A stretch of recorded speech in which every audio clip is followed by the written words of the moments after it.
Hindi na sana ginawa ni Green kay Lebron to, napahiya tuloy si Draymond sa ginawang ankle breaker move ni LBJ. Nag-iba tuloy ang mukha ni Stephen Curry sa nangyari. Bagong combo ng White Boys ng Lakers mga idol, AR at Kennard, magkakasuntukan pa sa dulo ng game. Matindi-tinding matchup to mga idol, dalawa sa pinakasikat na team sa NBA, LA Lakers versus Golden State Warriors. Lalaro na ang bagong shooter ng LA na si Luke Kennard. Well, opening quarter magandang simula ng Lake Show, Marcus Smart wing 3-pointer. Alat naman ng GSW 0 for 8 beyond the arc, parang may takip lang ang ring. What an inside pass to Jackson Hayes na umikot-ikot pa bago idunk ang bola. Bumawi naman ng Warriors, Draymond Green ganda din ang pasa sa kanyang teammate. Nakalamangan GSW 4-point play ni Moses Moody, di makapaniwala si Lebron sa tawag ng official. Under 7-minute mark pumasok na si AR-15 para sa Lakers. Ganda na sana na pasa ng LBJ kay Rui, yun lang sinalubong siya ng tatlong player ng GSW. Jump ball naman ang tawag ng official. Halfway through the quarter, naloko na ankle break ni Lebron ang kanyang kaibigan na si Draymond Green.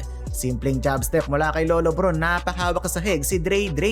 Kahit hindi makashoot sa tres, ang GSW naka-10 tuturan pa rin sila, though parehong teams ay may mga sloppy plays. 4-minute mark, eto na si Luke Kennard, pinasok na. Speaking of pasok, nakapasok na din ang tres ang GSW. Grabe nga ang tuwa ni Steph sa bench.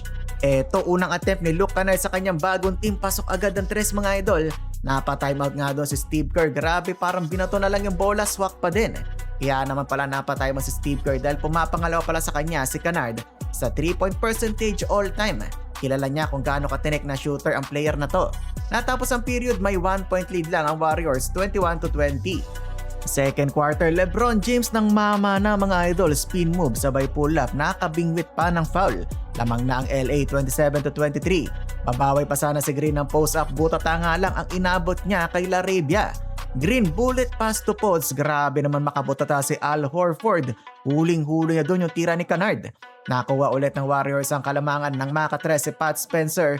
Napatayo na naman sa kanyang upuan ang greatest shooter. Mas marami pa siyang tinayo kaysa kay Steve Kerr. Kabila naman, Rui Hachimura sa ilalim. Palitan pa nga sila ng tres si Moses Moody. AR-15 strong drive to the basket. Binali pa sa ere ang bola. Natanggalan pa doon ng headband si Reeves pero no call ang official. Low scoring quarter para sa both teams mga idol. Reeves to Kliba, slam dunk. Defense turning to offense, parang inagawan ng candy ni AR si Horford. Nice drive naman for Luke Kennard. Naka-buzzer beater si Pat Spencer over LeBron James.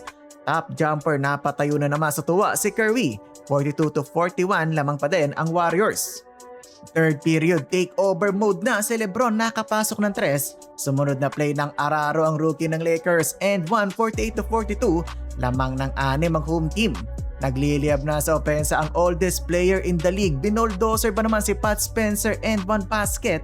Eto na ang largest lead ng LA. Nag-iba na tuloy ang mukha ni Curry sa nangyayari at ginagawa ng kanyang karaibal.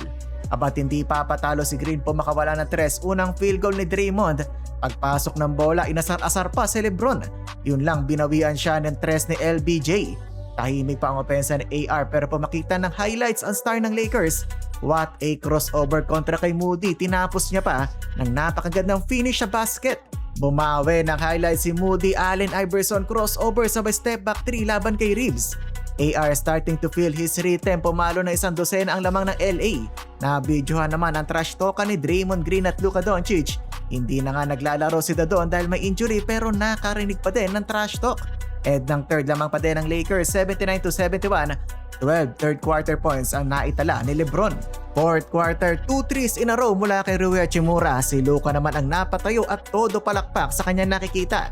Nagkakapalitan ng tres mga idol ang both teams. Pat Spencer at Draymond back-to-back threes. Napa-timeout doon ng Lakers. Tamang angas na naman etong si Green sa Lakers. Halfway mark, eto na ang bagong combo ng White Boys. AR-15 at Luke Kennard. Una, Reeves to Kennard, corner 3. Sinunda na another highlight ni Reeves, crossover, pound the ball. Bagong move yun mula kay AR.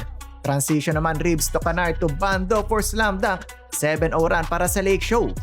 2-minute mark, nagkakainitan na sa laban. Binigyan ni Green si Reeves. Bagsak doon si AR, to the rescue naman si Maxi Kleber. Nagkakasuntukan pa ng de oras. Buti na lang, umawat si LBJ sa kanyang kaibigan. Walang nagawa si Green nang humarang na si Lebron. Pagkatapos niyan, atake na naman si AR sa basket, ending Hindi na nakagawang makahabol ang Warriors, final score 105-99, panalo ang Lakers. Grabe ang pag-uusap ni Lebron at Steph pagkatapos ng game.